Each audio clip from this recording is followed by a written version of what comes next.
What's up, peeps? This is Todd and welcome back to my show. Today I'm going to talk about how landlords can collect 100% of rent during a pandemic and how tenants can make sure that 100% of their rent gets paid even if they've lost their job and they have no income. Let's hop into it. I understand that 2020 and the pandemic and even 2021 has caused a rift between landlords and tenants. Tenants want to make sure that if their income stops that they won't get evicted and they won't go out on the street and become homeless. And landlords want to make sure that tenants are held accountable to pay the rent so the landlord can pay the mortgage and the bank won't take the property back. I have heard many cases of landlords missing payments and therefore the bank seizes the property and the tenants become homeless anyway because the bank takes the property back. I've heard other cases where tenants aren't able to make rent, so the landlord's floating it themselves, so the bank doesn't actually take the property back, but the tenant does owe all of that back rent, and they're going to be sued at the end of the lease if they can't pay it back. Now, in addition to those tenants being sued and being legally required to pay all of that back rent, plus court fines and legal fees, many of those tenants are also going to get evicted as soon as the eviction moratorium has ended. So of course there needs to be a solution here. No landlord wants to evict a tenant. There's no landlord that I know of that would enjoy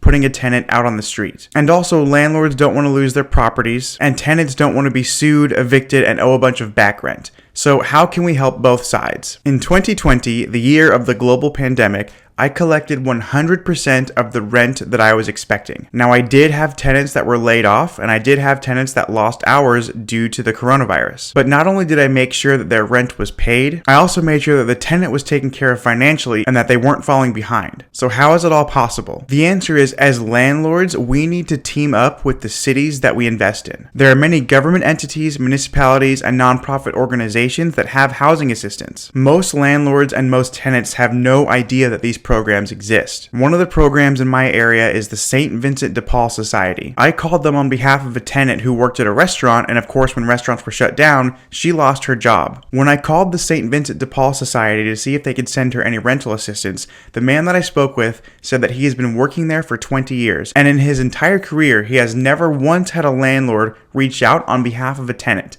Not once. So as landlords, we need to be proactive to find solutions that work for our tenants, make us whole, but also help out our residents so they don't become homeless or get sued. So I'm going to go over today the checks that I received from all of these different places. And I will admit that I am in Washington State, so many of the programs are specific to my area. So if you live outside of Seattle, you live outside of Washington State, make sure to just research housing assistance entities in your area. Also, when I show you guys these checks, I'm probably going to hold them in a weird way so that my hands cover up my personal address and also any information that's on the tenants. I want to respect everybody's privacy and keep that off screen. So the first program that I'll talk about is the MultiService Center. As you can see here, I got a check for $850. I think you guys can see that. And my finger, it says my name right there. I'm just covering up my address. But the important thing is it says my name. So one thing that I want to mention to all of the landlords here is when you get rental assistance for your tenants, you get a check paid directly to you. So for example, if I have a tenant, let's say her name is Jane Doe,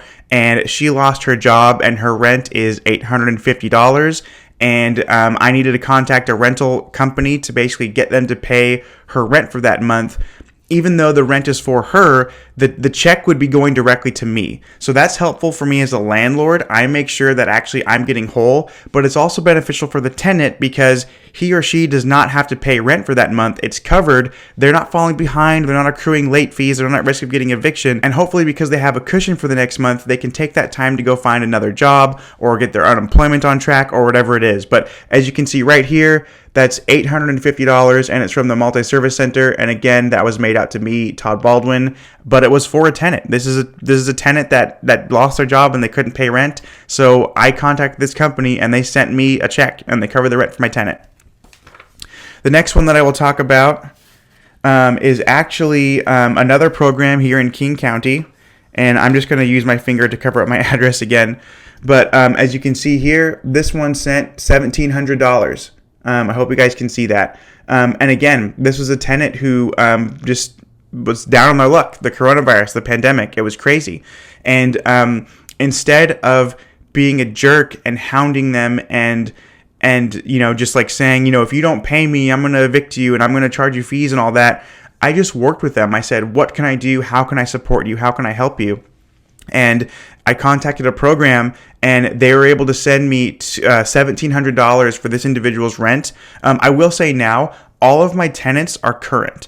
So there are tenants who didn't lose their job and they just kept paying the entire time. There are some tenants who did lose their job and I actually assisted them. I helped them to file for unemployment, so they were able to pay rent.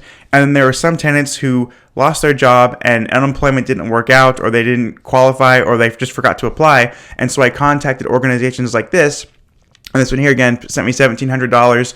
And now all of my tenants are current, and there's nobody behind on rent. I think in 2020, the year of the pandemic, I collected around $450,000 in rental income.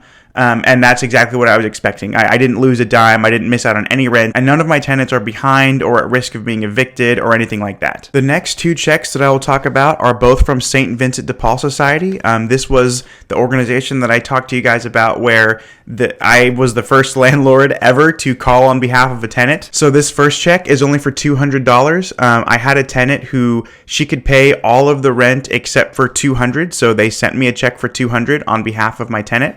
And the other one that I have from them is, I'm just going to cover my address again. Sorry for the tedious. $650. So this was someone who had the opposite. She could only pay $200 and her rent was $850. So I had one tenant here who her rent was $850 and she could pay $650, so they sent me $200 for her. And then I had another tenant who could only pay $200 and their rent was also $850, so they sent me $650 for that one. So either way, I got made whole, and as you can see, both of these checks are made out directly to me. The checks are not sent to the tenants, they're sent directly to the landlord. There is a nonprofit called the Community Caregiving Network, and they sent me $300 for one of my tenants. Again, this was a tenant who could make partial rent, but they needed help with $300. So I was able to call around and I found a nonprofit to send me $300 on behalf of the tenant. Another thing that this is really useful for anyone who's a landlord, when you have a tenant who's struggling to pay rent or has lost their job, and you go out, you take time out of your day to find a program that will help them and cover their rent, they think that you are a rock star. I had tenants who lost their job and they came to me and they're like, hey, I don't know how I'm going to pay. This is going to be really difficult. What can we do? And I said, hang tight, let me see what I can do. And I just cold called nonprofits and government entities and just anywhere that offered housing assistance. And when I told them, hey, don't worry about rent next month, I figured it out, I got you a rent voucher, they looked at me like I was a hero. It gets them happy with me as their landlord. It creates loyalty and trust there. And for me, it works out for me because I'm made whole. I'm not losing any rent. So this was a $300 check. I have another one here, again from the MultiService Center. Actually, this is an old address, so I don't need to worry about covering it up. But this is just to one of my rental houses. But the check was made out to me. Let's see, this one, is for $450. And again, same thing where I had a tenant who could pay about half their rent for a particular month, and so I was sent this check to pay the other half, and it worked out great. This check here, a lot of my houses are in the city of Tukwila, which is a working class suburb of Seattle. So all of my houses are in the greater Seattle area, but none of them are in Seattle proper because it's way too expensive to invest there. Also, the landlord-tenant laws are not great if you're the homeowner. But just south of the city, about 20 minutes south, is an area called Tukwila, which has always been an undervalued area, but it's going through a massive expanse right now. The appreciation is crazy. So for any investors out there, I actually highly recommend you invest in Tukwila, Washington. If you're in Washington and this is an area that you want to be in, even if you're out of state, like if you can get a house in Tukwila, Washington, I highly recommend you do. But this is sent directly from the city. So they sent me $1,000. Now, one thing I want to make very clear is I have had a lot of people assume that what I do is illegal. They assume that having a bunch of unrelated people in a house is illegal. That's not true, and I want to debunk that here on camera. In Seattle proper, you can have 8 unrelated persons per house. In the city of Tukwila, where I can invest, you can have 2 people per bedroom plus 1. So if I have a 6-bedroom house, I can have 2 people per bedroom for a total of 12 plus 1 for a total of 13. And this right here is a check from the city of Tukwila, where my house is at, and they're sending me $1,000 for one of the rooms that I rent out. So again, this person lost their job. Their rent was $1,000. I contacted the city of Tukwila where I invested. I partnered with the city, and they sent me $1,000 for my resident, so my resident wouldn't get behind on rent.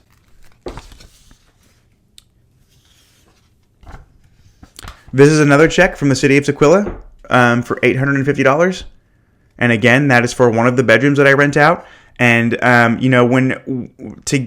basically have to prove residency for a tenant. So when I say, hey, my tenant, John Doe, is going through a financial hardship and they could use some help, do you have any help for them? They require me to send over the lease agreement. And my lease agreement is very clear. Like, John Doe is renting bedroom unit A or master bedroom or something like that. And so the city knows all about my operation. They know that I rent out by the bedroom, and they're totally fine with it because they're sending me money and they're helping my tenants out.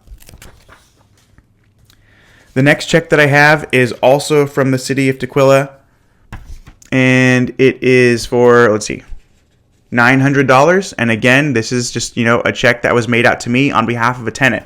So there are a lot of checks that I showed you. There are actually a few more. I think there's one for $1,500 and 2 different checks for $700. But I didn't do a mobile deposit on those. I just deposited those into my bank account. For the rest of these checks, I want to do a mobile deposit so I could actually, prove it. Like, hey, here's a check that I got, and show you guys on camera. But this is something that I think every landlord should do.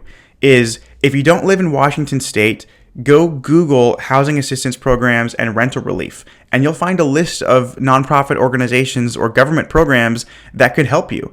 And if you live in Washington State, the ones that I would recommend are St. Vincent de Paul, the MultiService Center, either in Kent or Federal Way, and then whatever city you invest in. I invest heavily in Tukwila, so I have checks from the city of Tukwila.